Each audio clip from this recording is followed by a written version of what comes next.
Hello, আসসালামু আলাইকুম। সবাই কেমন আছেন? আশা করি সবাই ভালো আছেন। আলহামদুলিল্লাহ আমি অনেক ভালো আছি।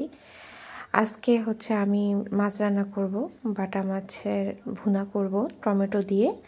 চলুন রেসিপিতে চলে যাই। প্রথমে একটা ফ্রাই প্যান নিলাম, এর মধ্যে তেল নিলাম, নিয়ে আমি লবণ হলুদ মাখা মাছগুলো আমি তেলের মধ্যে দিলাম, দিয়ে আমি মাছগুলো ভালো করে ভেজে নিলাম। মাছগুলো আমার ভাজা হয়ে গেছে। এবার আমি মাছগুলো তুলে নিব। এরপরে আমি একটা কড়াই বসাবো, এর মধ্যে আমি কিছুটা কালো জিরা ফোড়ন দিব, এর মধ্যে কিছুটা পেঁয়াজ দিয়ে দিব। পেঁয়াজ দেওয়ার পরে আমি পেঁয়াজটা ভালো করে ভেজে নিব, ব্রাউন কালার করে নিব। পেঁয়াজটা যখন আমার অনেকটা ব্রাউন কালার চলে আসলো, তখন আমি এর মধ্যে পানি দিয়ে দিব। এখন একে একে আমি সব মশলাগুলো এর মধ্যে অ্যাড করব। প্রথমে আমি একটু লবণ দিয়ে দিলাম, তারপরে মরিচের গুঁড়ো,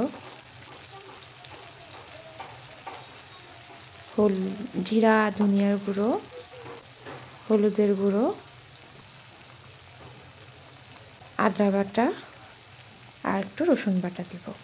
পরিমাণ মতন দিয়ে দিব, আর লবণটা যে যার মতন স্বাদ মতন দিলেই হবে। এরপরে আমি টমেটো দিয়ে দিব। টমেটোটা দিয়ে আমি কিছুক্ষণ নাড়াচাড়া করে টমেটোটা আমি ঢাকনা দিয়ে ঢেকে দিলাম। এরপরে আমি টমেটোটা একদম ভুনা করে ফেলবো, ভুনা বলতে একদম সুন্দর করে আমি টমেটোটার সাথে তরকারিটা এখন টমেটোটা একদম গলায় ফেলবো, এক কথায় টমেটোটা একদম গলায় ফেলবো। এই অবস্থায় আমি একটু চিনি অ্যাড করব, এতে মাছের স্বাদটাও এক অন্যরকম হবে এবং মাছের কালারটা সুন্দর হয়।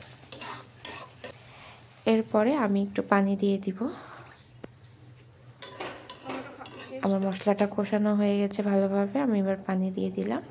দিয়ে পানিটার মধ্যে আমি ঢাকনা দিয়ে পানিটা আমি একটু ফুটাই নিব। পানিটা যখন আমার অনেকটা ফুটায় আসছে, এই অবস্থায় আমি ভাজা মাছগুলো দিয়ে দিব। ভাজা মাছগুলো দিয়ে আমি আবার একটু ঢাকনা দিয়ে দিব। এরপরে ঢাকনা তুলে আমি কিছু ধনিয়া পাতা দিয়ে দিলাম।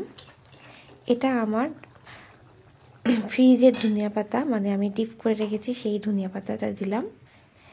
এরপরে আমি আমার রান্না হয়ে গেছে অনেকের দিকে, এখন আমি একটু ভাজা জিরার গুঁড়ো অ্যাড করব।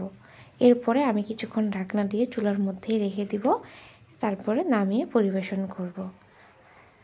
আল্লাহ হাফেজ, সবাই ভালো থাকবেন।